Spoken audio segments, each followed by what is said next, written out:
devaient jouer leur match ici à Percival Molson. C'est Percival Molson qui avait donné une somme de 75 000 $ pour aider à la construction de ce stade-ci. Percival Molson, un pilote d'avion qui, pendant la Première Guerre mondiale, a perdu la vie, faisait partie de l'escadrille des Allouettes. Ça fait partie d'un des deux versions d'où vient le nom des Allouettes. La deuxième version vient de ce party de Canadiens français en 1940 à Windsor, auquel assistaient Lou Heyman et Léo Dandurand.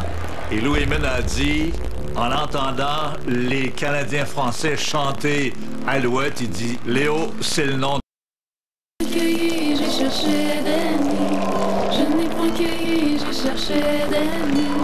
J'ai trouvé la caille assis sur son lit.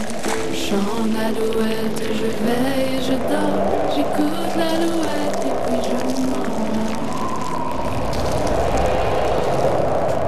Lou Heyman et Léo Dandurand, qui avaient contribué à la fondation des Canadiens de Montréal, bien, ces deux-là avaient lancé les Alouettes en 46, mais ils ont gagné la Coupe Grey en 49.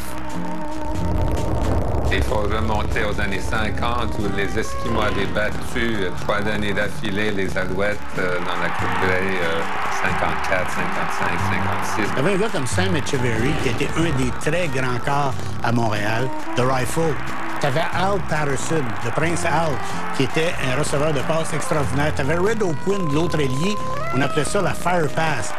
Mais Etcheverry lançait des passes, là. En anglais, on dit bullet, hein? C'est des canons, là.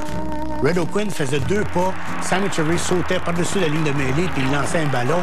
Dans le milieu, comme ça, là, avec une vitesse vertigineuse dans les mains d'O'Quinn et de Patterson.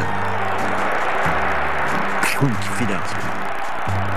C'était tellement beau de le voir, ce garçon-là. Il n'était pas grand, 5 et 11 peut-être. Sans aucun doute, le meilleur quart dans l'histoire de la Ligue canadienne. Jusque-là. Il pouvait courir, mais c'était pas un grand coureur, c'était un passeur. Il avait des receveurs. Et ici, au Stade McGill, tu avais des spectateurs sur le terrain. La piste, là, autour du terrain, c'était des estrades. Alors, quand le gars courait hors l'aile puis se faisait plaquer, il rentrait dans les estrades. Moi, j'aimais ça m'asseoir là parce qu'on était dans le jeu. Alors, le football était très populaire grâce à ces joueurs-là et grâce surtout à la rivalité qui existait entre Montréal et Edmonton. C'était les deux grosses équipes. Tu sais, à Edmonton, là, c'était la force dans l'Ouest et les Alouettes, c'était la force dans l'Est. C'était dans les années 50. Alors, quand vous gâtez votre peuple comme ça, on n'accepte pas ensuite qu'une équipe devienne la pire de la Ligue. Et ça a été le cas pendant des années. Terrible pour les équipes de Montréal. Jeanette in Italy. I grew up au north, province Treviso. Avec ma mère, moi, ma soeur. J'ai commencé à jouer le sport. Well, when I came here in Montreal, I've been working since I was 15 in the steel mills in Hamilton. And I just wanted to play. I knew the team wasn't that good, and I made the team. I didn't want to go back in the steel mills. That was my biggest worries. Come to a new city and everything's new over here avec le deux langues, français, anglais. You know, it's tough when you're young. And we weren't too good the first couple of years. Yeah, we won 2 games tied or something like that. But I learned a lot. En 68, mon père vend ses parts dans l'équipe des Rough Riders. Et puis, il se sentait peut-être un peu en dehors de l'action. Ça lui manquait. Montréal était un problème dans la Ligue canadienne avec des piètres performances, peu d'intérêt pour le football à Montréal. Well, no, I broke in 68 and Sonny came in 69. No, we kind of hooked up. He's an old country boy. You know, I'm still working from Hamilton, but we kind of connected. He's from Martinsville, Virginia. You know, hillbilly country. Fisherman and hunter. And he's still to this day. We built the house about 37 years ago. We had lived here a couple of years, and my boys loved to fish, so I thought it would be nice for them to have a place here that they could come down and fish anytime they wanted to. friend of mine had another friend who had all the equipment, and he came in and built the pond for me.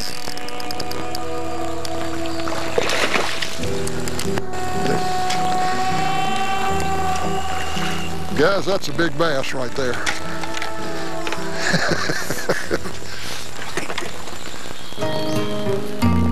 I went to Emory and Henry College. We had great success at Emory and Henry. We set national records for offense. I was drafted by the Philadelphia Eagles out of college, and they had a tremendous turnover in their coaching and entire front office staff. Kay Dalton was the coach in 1969 for the Montreal Alouettes, and he came to visit me at Emory and Henry College. Basically said he'd like for me to come up there, at minimum be the backup quarterback, and possibly could play right away. Coach Dalton coming down and visiting personally and so forth helped persuade me to go to Canada. I had some good times in Canada, and I'm glad I went there. Sonny was big, and especially in those days. Sonny was about 225, 230, 6'3". Didn't see quarterbacks that big back then, and he could throw. You have 3 downs to gain 10 yards instead of 4. So it's going to be more of a passing scenario, and to me, that made me happy. He didn't start. We had a different quarterback at first, and then Sonny got in 2 games into the season, and that was it. We scored over 300 points, I believe. We averaged over 30 points a game in 1969. But we only, like I told you, we only won 1 game and tied 1 game. A bad bounce. It was a building process. And going into 1970, the following year, new coach, new general manager, new owner. En 70, c'était la crise d'octobre. C'était peut-être 10 mois après l'achat de mon père des Allouettes. Il y avait quand même des anglophones qui quittaient Montréal.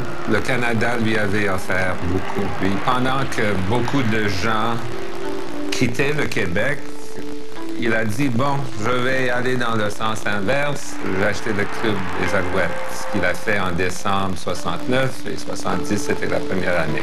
Les premiers gestes au lendemain de son achat du club, il a amené Red O'Quinn pour devenir directeur gérant des Allouettes. Red O'Quinn embauche son vieux copain Sam Etcheverry comme entraîneur en chef. Sam Etcheverry qui avait été la grande vedette avec Red O'Quinn dans les années 50. Alors Montréal se réveille et dit, ben pourquoi pas? Pourquoi pas? On a bâti l'appartenance avec les Alouettes. Ils veulent jouer pour les Alouettes. Ils veulent se produire. Mais c'était le but de M. Berger, n'est-ce pas, et de Red O'Quinn. C'était de doter l'équipe d'un côté excitant, passionnant. Il croyait en l'unité nationale et il pensait que le sport, le football canadien, était un véhicule rassembleur qui pouvait permettre aux Canadiens de voir plus loin que leurs différences. Et Montréal finit 3e, une équipe ordinaire. Pas sûr qu'elle se rende jusqu'au bout. I think as the season went on, we gained some bit of confidence that we didn't have early in the season. We had like 24 new players out of a 32-man roster. And we stuck together, we played hard, and good things happened. In 1970, we were just a bunch of kids. Didn't realize we weren't supposed to win the Eastern Conference playoffs and be in the Grey Cup. Sur un terrain qui ressemblait à un champ de bataille, on l'avait retourné une semaine avant. Il y avait plus, c'était épouvantable. We got a couple of breaks along the way, and we won the Grey Cup. What a feeling. You know, I was young, my 3rd year in the league. I was 23, 24 years old, and that's all I wanted to do when I started playing. That's it. That's probably as gratifying a moment as I had in Canada, to look back and say, well, from where we came the previous year to Grey Cup champion was a huge step for us. Huge step. C'était un mois après la crise d'octobre. La performance des Allouettes un peu a aidé à remonter le moral des Montréalais et des Québécois dans ces moments assez douloureux. I feel it was a breath of fresh air Because of what was going on in the city at the time, it was exactly what the city needed to sort of clear its head. And that's my feeling. When we arrived after the Grey Cup, the airport was closed. They had to get the Army to take us out because the Army was all over the place. And they took us out, and Sonny Wade and myself, we hitchhiked on the highway. They took us straight back to our apartment here downtown. And then we went back at night to pick up our luggage because the airport was closed. People couldn't get in and out. And of course, the War Measures Act was imposed, and it was a scary time. It was a scary time. On en avait gagné de peine et de misère, mais quand même. Et c'est ça qui a redonné, si on veut, l'élan dont avaient besoin les Alouettes de Montréal pour reprendre de la place au sein de la communauté sportive. The parade was unbelievable. They estimated there was like 500,000 people lined the streets of Montreal for the parade. Quite the journey, that one.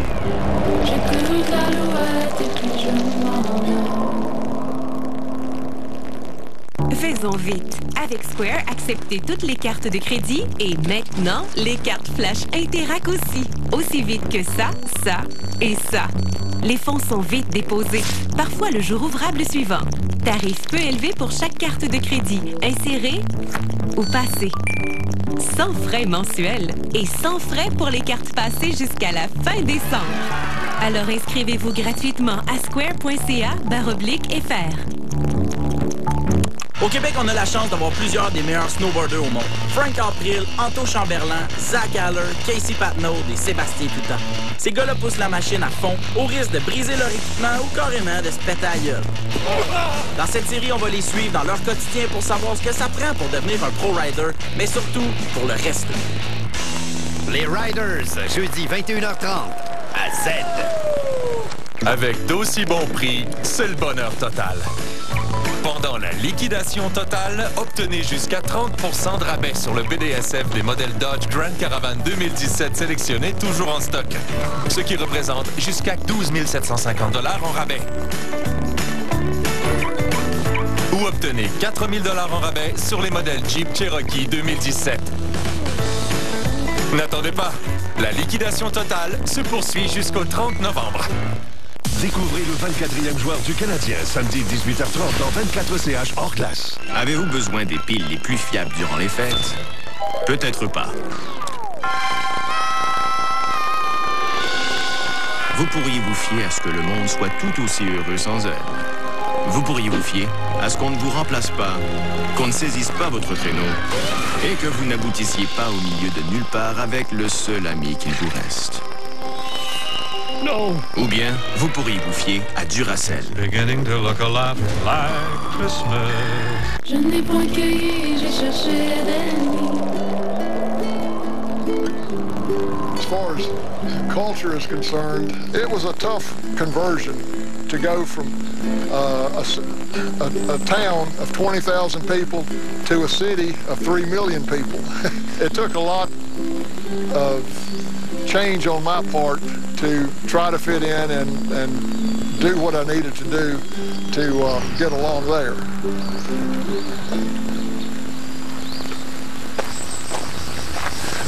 As you can see, I have a pretty good Southern accent.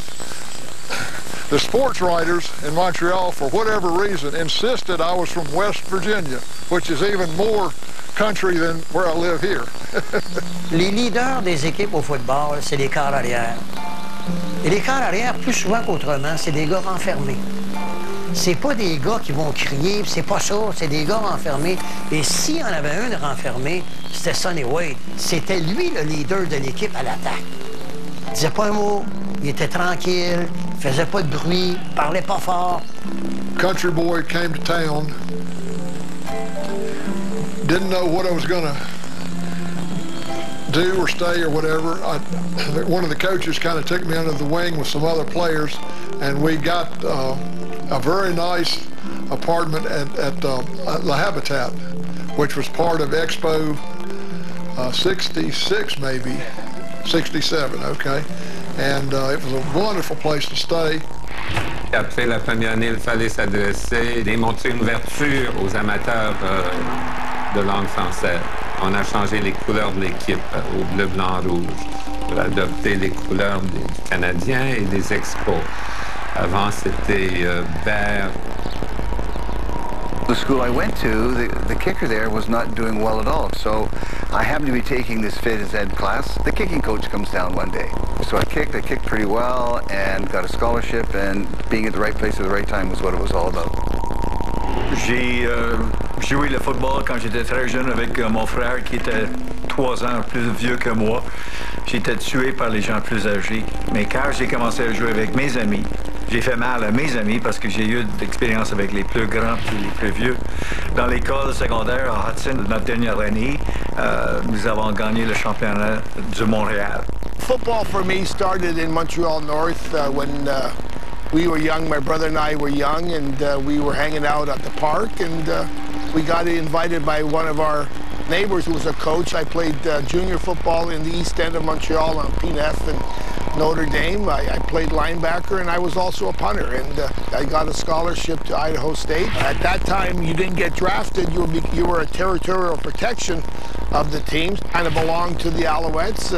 J.I. Albrecht signed me to come in 1972. La Coupe de 70 était une erreur de parcours parce que l'équipe avait à peine fait les éliminatoires et elle s'en va gagner la Coupe Grey. L'année après, c'était revenu à normal. 2 ans après, c'était encore pire. C'est pour ça que les Alouettes ont congédié Sam Etchery comme entraîneur-chef.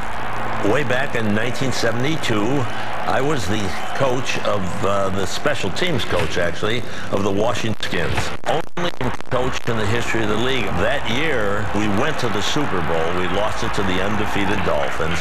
J.I. Albrecht of the Montreal Alouettes, whom I knew well, approached me. I was intrigued with the history of Montreal. I was a history major in college, and Montreal was certainly engrossing. I said, okay, I'll do it. The rest is history. Rogers deep for Nebraska. Takes the ball at the 30. He's hit and got away. Back upfield to the 35. He's to the 50, to the 45, to the 40, to the 35. He's all the way home. Holy moly. Johnny the Jet Rogers just tore them loose from their shoes.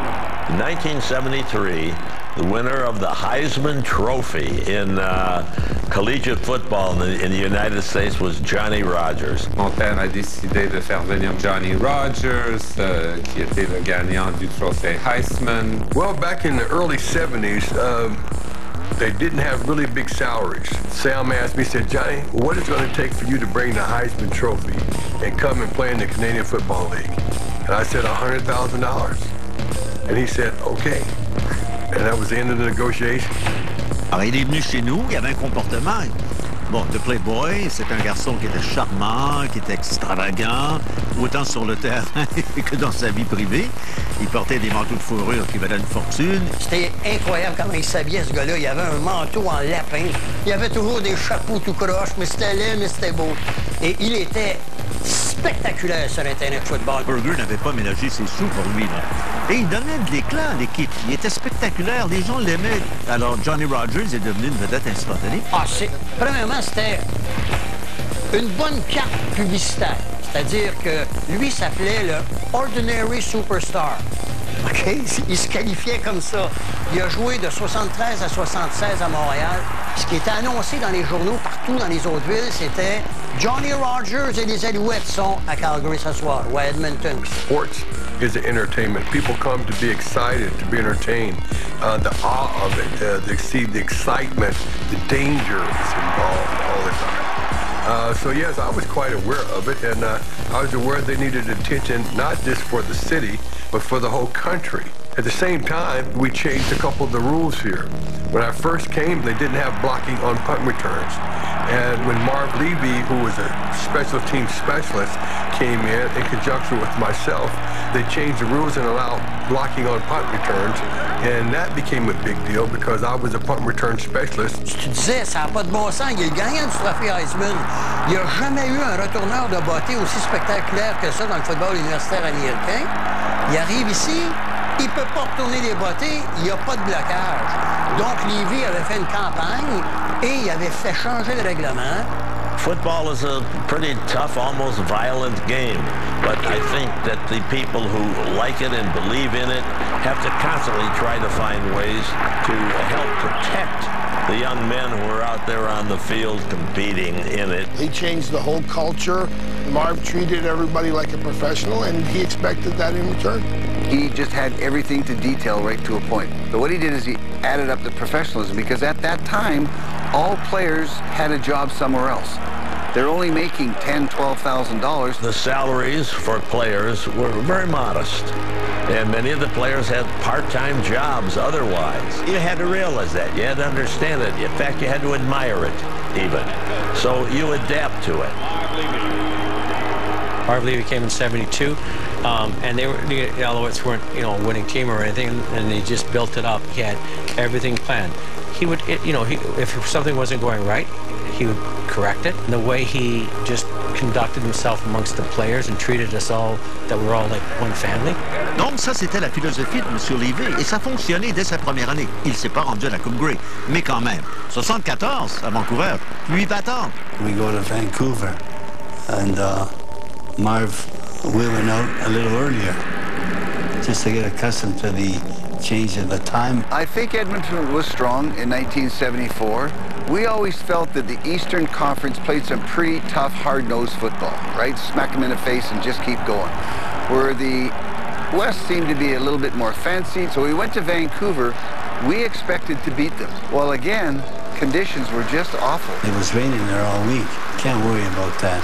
It doesn't matter if it's sunny or whatever. When it's time to go, it's time to go. Marv taught us all that. What would have happened during World War II on D-Day if it was raining? They would have had to adjust. So, yes, we went into a very bad weather situation out there, but so what? We told our team it's going to bother them more than it bothers us. When it's too tough for them, it's just right for us. Jimmy Jones was a quarterback, and he started that 1974 game. And I was coming back from knee surgery. That game was played in pretty much a torrential downpour.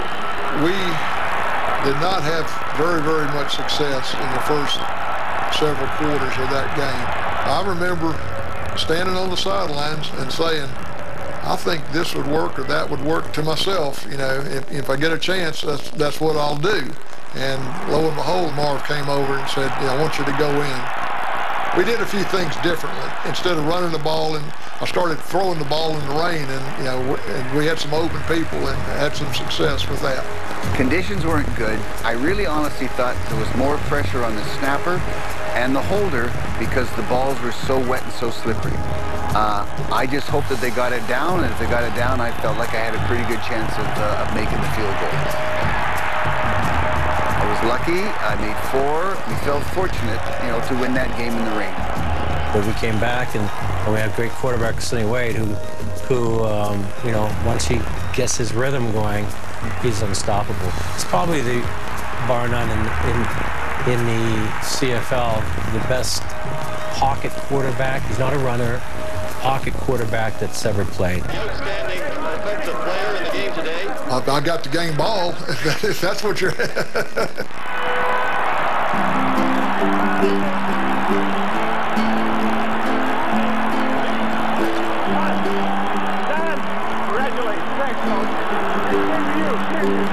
You can't believe how excited I was.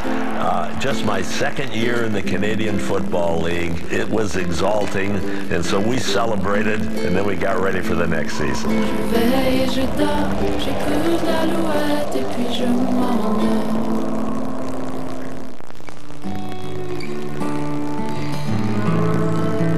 On va s'ennuyer. Je penserais pas. This little light of mine, I'm gonna let it shine. This little light of mine, I'm gonna let it shine. This little light of mine, I'm gonna let it shine. Let it shine, let it shine, let it shine. Il y a a une tonne d'aubaines incroyables pour le cyberlundi sur Amazon, avec des aubaines dans chaque boutique. La livraison est gratuite pour des millions d'articles. Que du bon temps! Le cyberlundi sur Amazon, du 26 novembre à 21h, heure normale de l'Est, jusqu'au 27 novembre.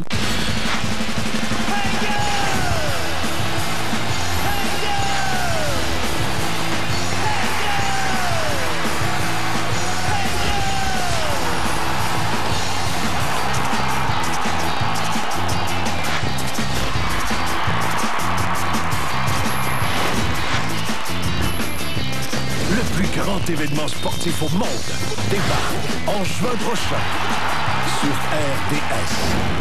Avec Square, acceptez maintenant le paiement par passage de carte de débit, sans frais de transaction jusqu'à la fin décembre. Passez des cartes de débit Interac, tarif peu élevé pour les cartes de crédit.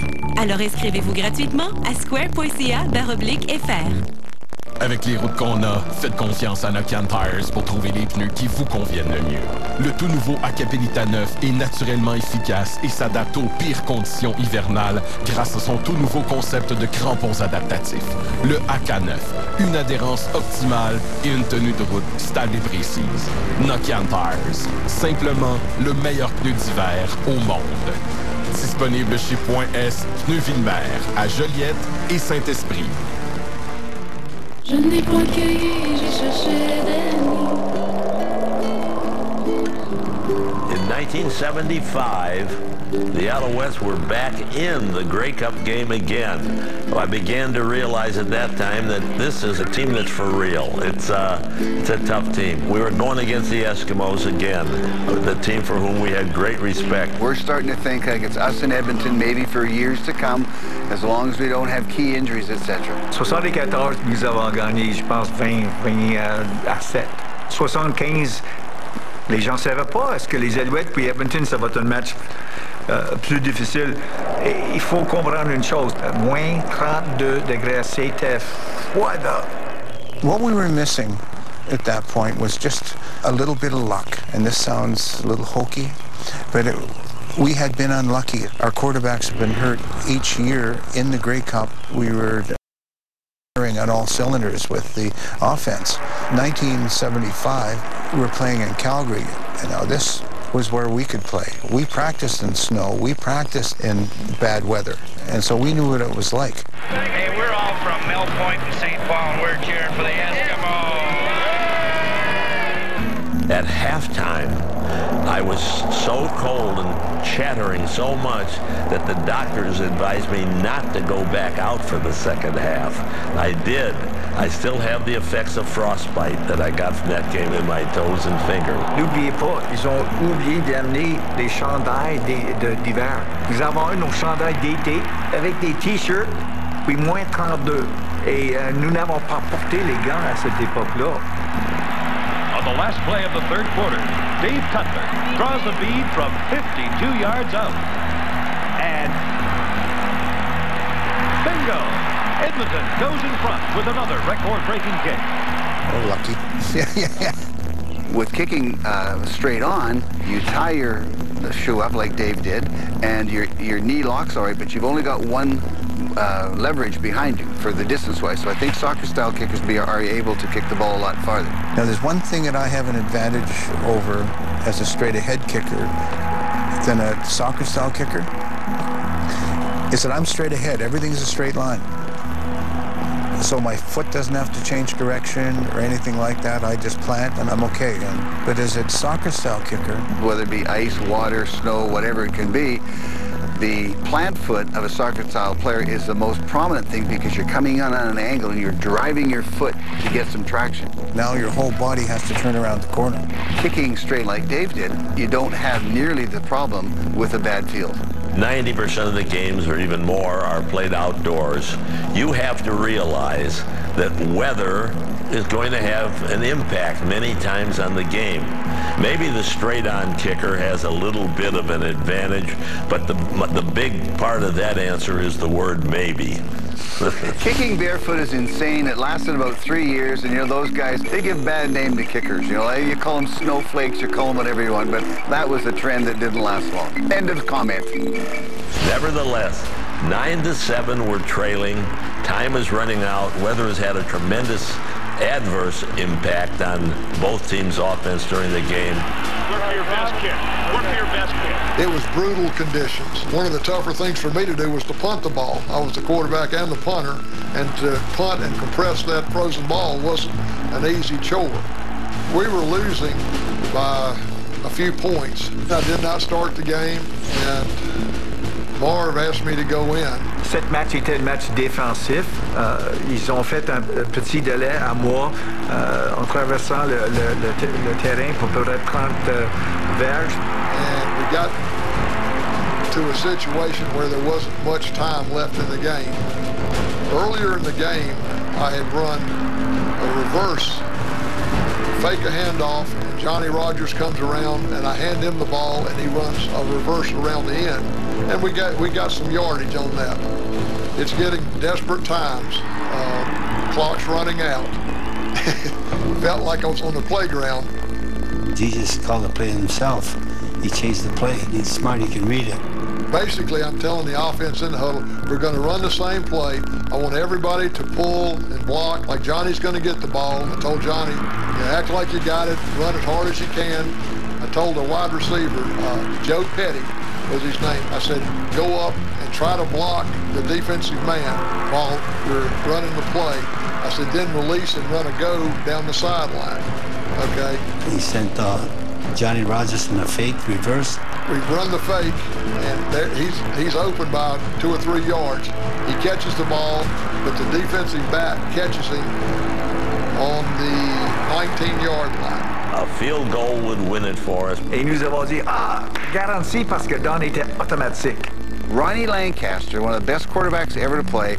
I remember we were sitting around after a game, and we were talking about holders. He said, one thing that's really important, tell your holder not to blow his hands going into cold weather, because what happens is the humidity in your breath gets on your fingers, and now it's just like ice on your hands. So it makes it extremely difficult to hold the ball. If you're the holder and you blow on your hands to make your hands sticky like they are in the summer, now they're slippery. I think that's what Jimmy Jones did. Like, I was 20 yards from this. I was watching it right straight across. And I remember him giving a blow in his hands, if memory serves me. Il y en a qui disent c'est le centre, il y en a qui disent c'est le teneur, il y en a qui disent c'est le batteur. Quoi qu'il en soit, les Alouettes n'ont pas réussi le placement. Ils ont perdu 9-8 au lieu de gagner 19. Don tried his best to get it up because it was flat, and we missed, and that was it. It was that type of game. It was a battle. So, yes, Edmonton won, but I don't think they won. I still today say we should have won. It's devastating. You came within a whisker to win. But what do you tell your players? Are you just going to lie there in the fetal position and whimper and cry? Or are you going to get up and fight again? And I quoted a poem that I had got remembered from an English literature class I had way back in my days in college. Fight on, my men, Sir Andrew said. A little I'm hurt, but not yet slain. I'll just lie down and bleed a while, and then I'll rise and fight again. And that's what I conveyed to our players, and being the fine young men that they were, that's what they did. Chante l'alouette, je veille et je dors. J'écoute l'alouette et puis je m'endors. Avec les routes qu'on a, faites confiance à Nokian Tires pour trouver les pneus qui vous conviennent le mieux. Le tout nouveau Acapelita 9 est naturellement efficace et s'adapte aux pires conditions hivernales grâce à son tout nouveau concept de crampons adaptatifs. Le AK9, une adhérence optimale et une tenue de route stable et précise. Nokian Tires, simplement le meilleur pneu d'hiver au monde. Disponible chez .S Robert Bernard, 16 succursales au Québec depuis 1950. Une femme qui porte des sacs d'épicerie entre dans une cuisine ensoleillée. Y a quelqu'un? Elle aperçoit une souris sur le plan de travail. Elle fait tomber ses sacs d'épicerie. Une femme qui porte des sacs d'épicerie entre dans une cuisine mal éclairée. Y a quelqu'un? Un enfant masqué lui fait peur. Elle fait tomber ses sacs d'épicerie.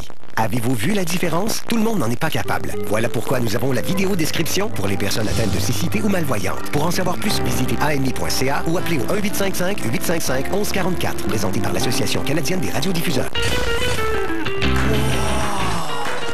Du 1er décembre au 7 janvier, Dépêche-toi, mémé! Super Écran 2 présente Miss Peregrine, ravi de te voir enfin. Bonjour. les meilleurs films famille. Soyez naturel. Oh, oh. Faites comme si c'était rien passé. Le rendez-vous cinéma à ne pas manquer. À la Batmobile. Cinéma en famille. Du 1er décembre au 7 janvier à 17h à Super Écran 2. Je l'aime vraiment, l'escape. Moi aussi, mais il va falloir acheter des pneus d'hiver. Même pas? Vos détaillants Ford savent bien que l'hiver arrive vite des fois. Allez-y, les gars. En ce moment, vous obtenez un ensemble de sécurité d'hiver sans frais supplémentaires, incluant des pneus d'hiver, des jantes et des capteurs approuvés par Ford. Comme ça, plus besoin d'y penser. On aime ça. Et vous pouvez démarrer votre escape de partout avec votre téléphone intelligent grâce à Ford Pass. Partir au show. C'est moi qui conduis. Avec 3 500 $ en rabais du vendredi fou, c'est facile d'embarquer avec Ford. Je n'ai point cueilli, j'ai cherché des nids. Je n'ai point cueilli, j'ai cherché des nids. Tu sais, à l'époque du football junior, le football appartient aux Anglais. C'est eux autres qui jouent au football. Moi, mon sport, c'est la face-balle, c'est la balle molle. C'est la lutte. C'est les frères Rougeau. On jouait ça dehors, nous autres. Donc, j'ai 5 ans de football. Et là, ben, j'ai eu mon premier camp d'entraînement avec Marv Levy. Puis, il est arrivé où, dans ce corps imparfait-là, parce que quand vous me regardez le coup, ce coup-là, ça joue pas au football. J'avais rien, mais j'avais des jambes. Camp préparatoire à ma première année professionnelle, Marv Levy m'avait pris sur le 40 verges par hasard. Là. Moi, je connais rien du monde du football. Fait que Marv Levy devant moi, puis moi, j'ai un gaillard. Moi, je veux battre le gaillard. Je ne savais même pas que j'étais vite. Quand je suis arrivé au bout de la ligne, Marv Levy avait un 4-6 ou 4-7. Fait que là, Marv Levy, il dit, donnez-moi un autre chrono. Il dit, il marche pas bien. Là, il dit, c'est quoi cette affaire-là, là? Il parle pas anglais, il a pas de shape. D'ailleurs, il y a des coachs des Allouettes qui disaient si lui avait joué à l'université, il aurait joué dans la NFL. C'est arrivé ici, là, comme on dit dans le jargon du sport, green, là. Il connaissait rien, là, OK? J'avais découpé la chaussure de skidoo que j'avais. Tu sais, les feuilles bleues. J'avais amené du tape électrique, puis je m'étais mis ça autour des bras. Rod Ross, qui s'occupait des jeunes, lui, il dit, c'est quoi ça? Ah, j'ai dit, j'ai coupé mes feuilles de bottes de skidoo, puis j'ai amené du tape électrique. Écoute, il riait. I remember his bubbling personality, his outgoing ways, and how much the players on our team embraced him, and we're so glad to see him there. When I went back to Montreal, I brought my girls, who at that time late 30s, and I showed them where the Autostad was, and they said, Dad, there's no stadium here. I said, you're right, this is where we played for 73, 74, 75, half the 76. Faut bien expliquer c'était où l'autostade. Quand vous allez au casino à Montréal et que vous prenez l'autoroute Bonaventure, la sortie pour le casino, là, ben il était là, l'autostade. Alentour de l'autostade, il y avait des abattoirs. Et des abattoirs, ça sent pas bon. L'autostade était là, OK? Mais non, c'était pas tellement un bon stade pour le football. Entre chaque section, il y avait des espaces. Alors, le vent rentrait là. Imagine-toi, le sur le bord du fleuve. Coming from Texas, you know, football in Texas, high school stadiums now are, you know, they're spending $60 million building high school stadiums. Coming to Montreal, and then my first time going to the Autostad, I'm going, this is professional football? I mean, when it rained, the water would come down through into the dressing room. Le pire stade jamais construit dans le monde, je pense. Et finalement, en 76... Stade olympique, on vient de finir les Jeux olympiques, on quitte notre autostade pourri, plein de coquerelles, plein d'eau, pour jouer au stade olympique. Tu penses-tu que je suis pas heureux, moi, là? Où tu veux être, accepté d'être là. Fait que je suis là, puis là, les gens disent « Wow! » Parce que là, moi, 65 000, 70 000, c'est seulement à la télévision, les bowls, les collèges américains, les 50, 60 000. Moi, à Verdun, quand on avait au-dessus de 1000, on était contents. Et là, c'est de la folie furieuse au stade. Là. Premièrement, il n'y a jamais rien eu d'autre au stade olympique que les Jeux olympiques. Et là, il y a les Allouettes. Les francophones étaient plus ou moins intéressés jusqu'à ce qu'on les amène au stade olympique. Là, c'était l'effet de nouveauté au mois de septembre 76. C'était dans l'Est, ce qui a permis nos compatriotes anglophones de voir qu'il y avait autre chose au-delà du boulevard Saint-Laurent. Et les gens des Allouettes ont compris qu'il y avait besoin des autres et non pas simplement faire un ghetto avec juste les Anglais. On retourne au 15 novembre 76, première élection du Parti québécois. Non, on ne donnera pas de nom. René Lévesque au pouvoir. Il y avait une tension politique ici, là. T'as M. Lévesque, t'as M. Parizeau, t'as des grands Québécois à qui t'as confiance. Puis moi, je suis très politisé. With Gabrielle, we had 3 Canadians on the defensive line, and that's pretty unusual. Moi, je vais dire à Gordon ou à Glenn, je mets le drapeau du Québec parce que je suis fier de mes origines. We started putting flags on the back of our helmets, and Tony Proudfoot and I had Canadian flags on, and Gabriel put the Quebec fleur-de-lis on his helmet very proudly, and we thought that was pretty cool. We had the room, and everybody was around the wall. There was none of this. We all could see each other. Il y avait on pratiquait dans la boue, puis on se mettait de la boue tout partout. Et le nono à Grégoire a décidé de mettre de la boue. I put mud in your neck on your sweater. Puis tu sais, t'es assez clean, Peter. Peter était tellement fâché, je regrettais, j'ai eu peur. Il était fâché après moi parce que là, j'avais franchi la ligne. Tu touches pas un vétéran comme ça. Sometimes you think the guy's crazy, but it's not. It's just having fun, but still with the team. Two-time the kip. That's important. Nobody's bigger than the team. Nobody. C'était l'ordinary superstar, puis Johnny était un caractère. Il était un athlète exceptionnel, vite, agile, fait des choses que les gens n'ont pas fait avant. Pour 3 ans, il était incroyable. Mais son vie sociale, c'était pas stable. Oui, c'est vrai, il était dans des discothèques, il était dans des bars. Il avait une vie échevelée. Aujourd'hui, on dirait, bon, regarde, c'est un gars qui fait de l'argent. The city was very vibrant. Everything was just beautiful. And at 21, it just doesn't get any better. La saison 76, nous avons une année qui était pas fort. Il y avait des gens qui disaient, OK, nous autres, nous allons gagner pas grand-chose, pas un grand montant. Johnny va gagner beaucoup d'argent. Il faut que Johnny fasse son preuve. Mais son rendement, son performance, ça commence à descendre avec sa vie sociale. Il était extrêmement bon en entrevue, ce qui était nouveau pour nous aussi. Tu disais bonjour à Johnny puis te donnais un texte. Bien sûr, il y a eu de la jalousie. Il y a eu de la jalousie parce que Johnny attirait tous les médias. No, I really don't have any regrets whatsoever. I came at a good time. We were very successful. Marv a pris la décision de laisser aller Johnny aux États-Unis. Il est allé jouer, si j'ai bonne mémoire, à San Diego. Donc, les Allouettes commencent la saison en 77 avec Joe Barnes comme cadre. You know, running style quarterback, run and throw. Threw the ball. If it wasn't open, we ran the ball. I had over 100 yards rushing in the first 2 games that season. And then they started keying on me, and that opened up the passing game. Sonny Wade, c'est un bon quart, mais c'était pas lui qui était le partant au début de la saison. Joe Barnes, qui était un quart beaucoup plus mobile, avait gagné les 7 premiers matchs. À la 8e partie, au stade olympique, Barnes est blessé à une épaule, ne joue plus de la saison. The Olympic Stadium, it was turf, and you know, all the pounding you take, you get hit, you feel that pain, and then you hit the ground, and it's hard, you feel that pain. It's like being sandwiched. Il n'est pas revenu au jeu.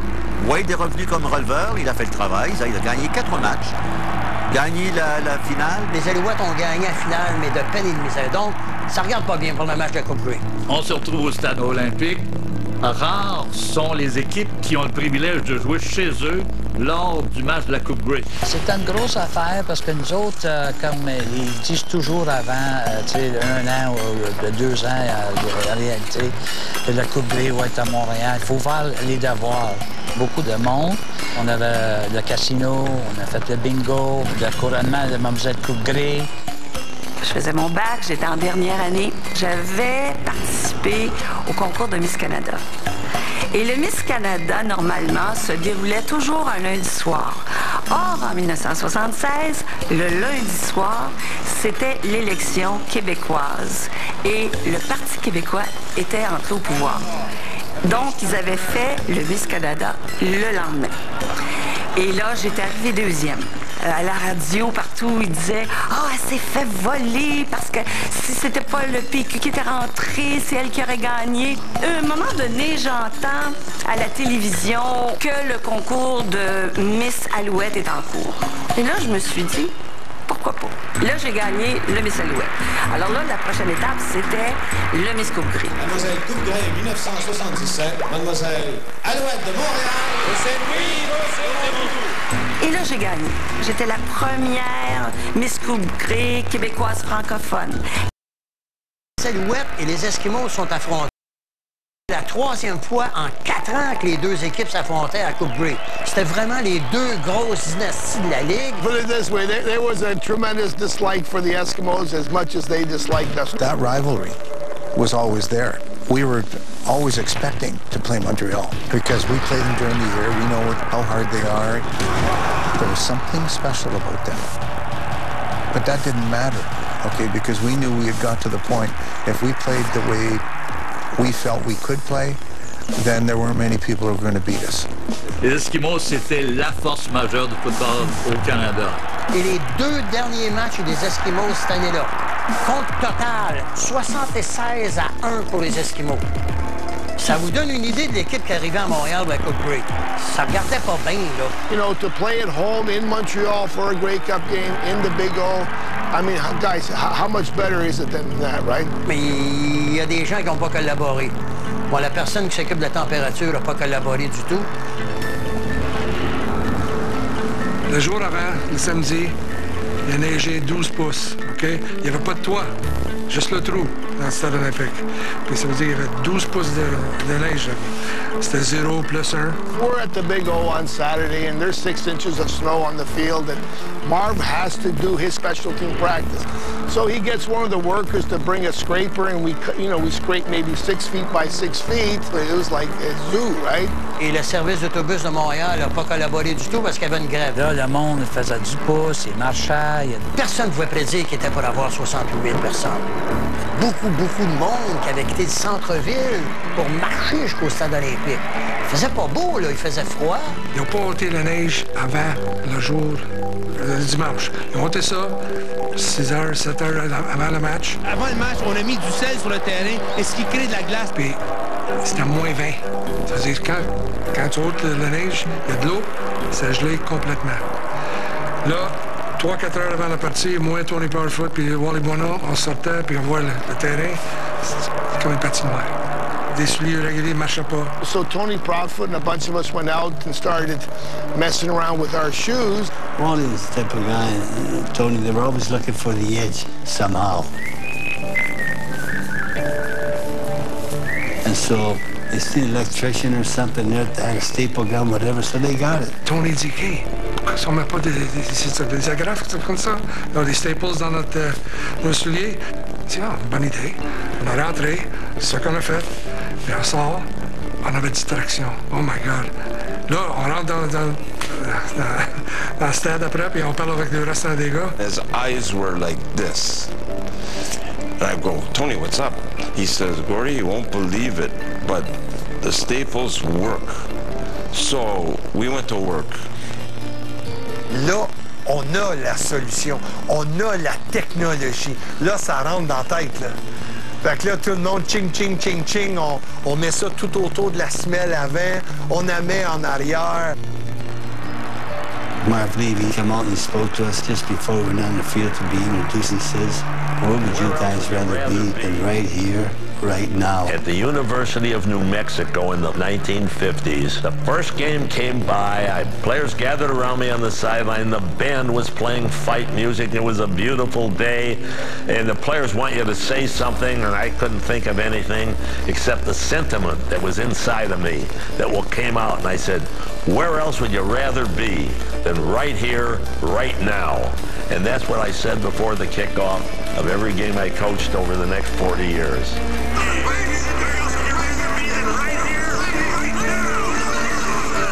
It was unbelievable. I can remember, just coming, we used to come through the tunnel. This week came on, eh?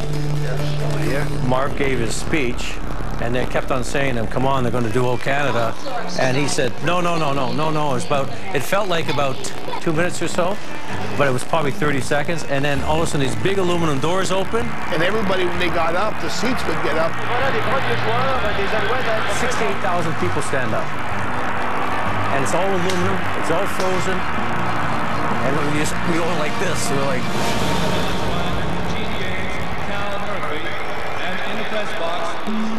at Marv. Look at Marv. Look at Marv. Look at him. Look at him. He always did that. He always did that. C'était froid, là. Puis Marv a dit avant le match. Bad weather is bad for us. It's bad for them. Let's make it our advantage.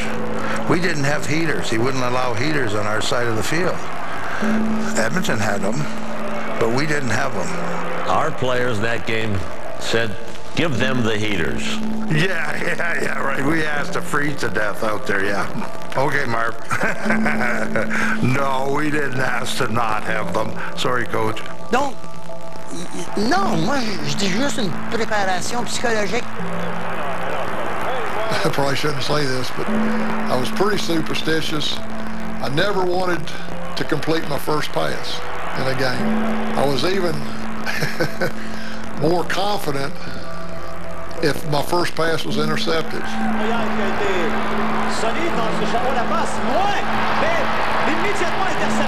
My wife, she was sitting in the stands. She said, well, everything's going to be okay now. Le premier quart, c'était un tissu d'erreur des deux côtés. Là. Le ballon était gelé. Je me rappelle, je pense que eux autres, ils ont fait 5 ou 6 échappés durant la partie. Look at this. Cutler, the kicker. Those conditions, I thought that the league was badly served by that. The weather's the same for everybody. Them, you. Cutler, on lui a pas donné le terrain pour qu'il puisse aller chercher les 3 points. On les gardait au centre. Sonny Way qui fait les petits jeux qu'on va chercher des petites avances, des petites avances. I think we were ahead 10-3 at halftime. La différence dans le match, moi, c'est vraiment, je trouve, c'est la défensive. What's Fuzzy? What's Fuzzy? Fuzzy got it. Go backwards. Look, going backwards. Fuzzy going backwards. Look at Fuzzy. Look at Fuzzy.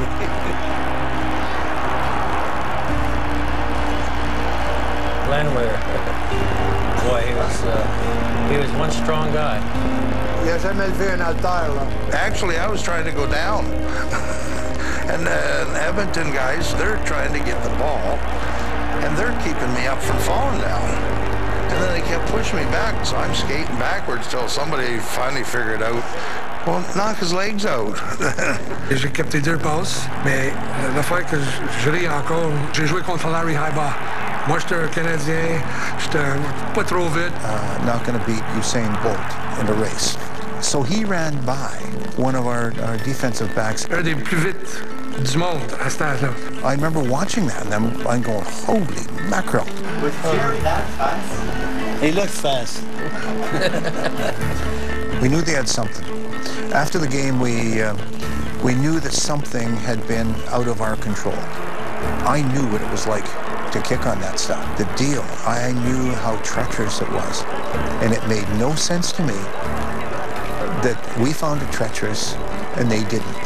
On a eu une deuxième demi extraordinaire où il n'y avait pas de retour. Là. Le match nous appartenait. Don Sweet a scoré 21 points, je pense, ce jeu-là. Et moi, je tenais le ballon pour lui. Big O is round. And the wind will go where there's a place that's open. Okay? We don't know that. Okay, we were told after the fact that it actually happened. They opened the doors and then closed the doors. Et ça, c'est vrai. Ça qu'on fait. Je me rappelle de ça. Il y avait des gros portes à un bord du stade. Puis quand on a changé de bord, là, les portes, ils ont ouvert les portes. Là, ils vantaient. Puis là, l'autre équipe, ils disent qu'est-ce qui arrive? Mais quand c'était notre tour de changer de bord, là, ils ont fermé les portes. Ouais. Ah oui, oui. Comme si on a planifié d'ouvrir des portes quand c'est un botté de placement. How can you have the win? If you've been in the back there, you might get a little bit, but nothing great. But probably we did do it. I don't know. We never got a chance to kick with the wind. Isn't that interesting? Physics.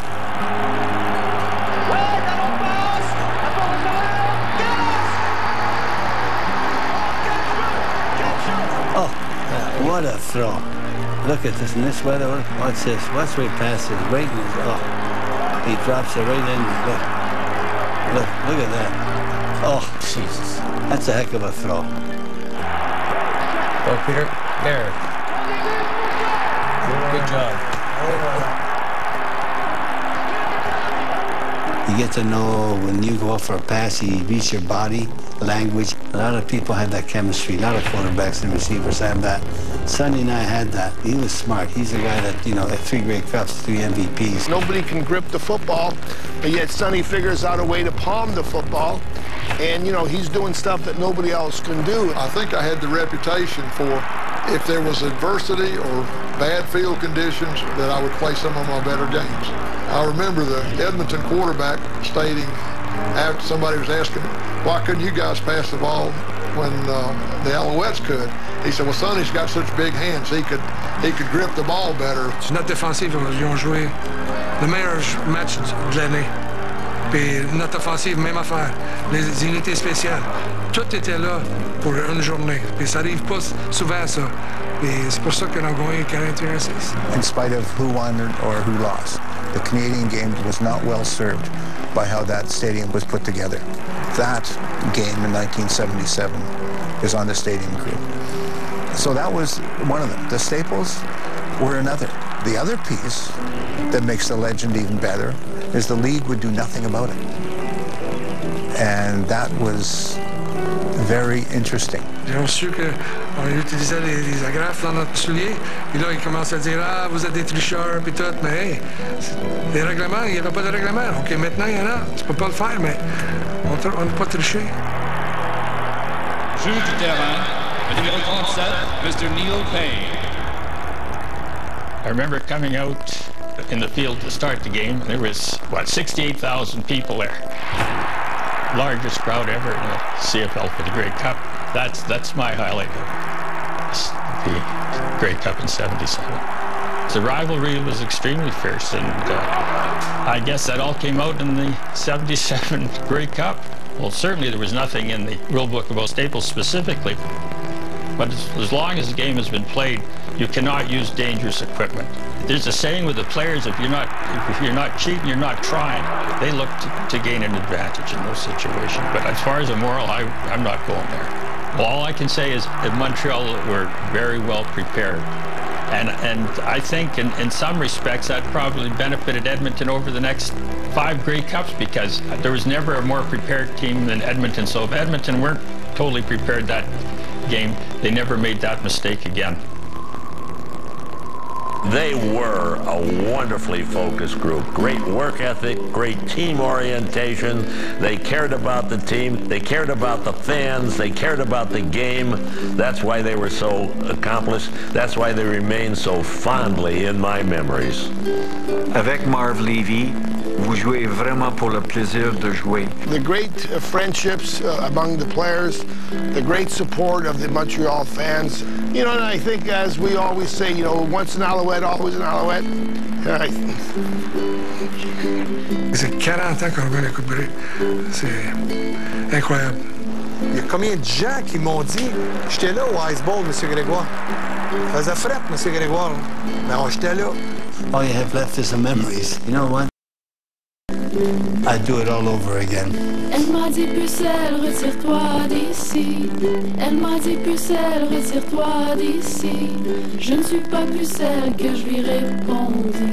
Je chante l'Alouette, je veille et je dors. J'écoute l'Alouette et puis je m'endors.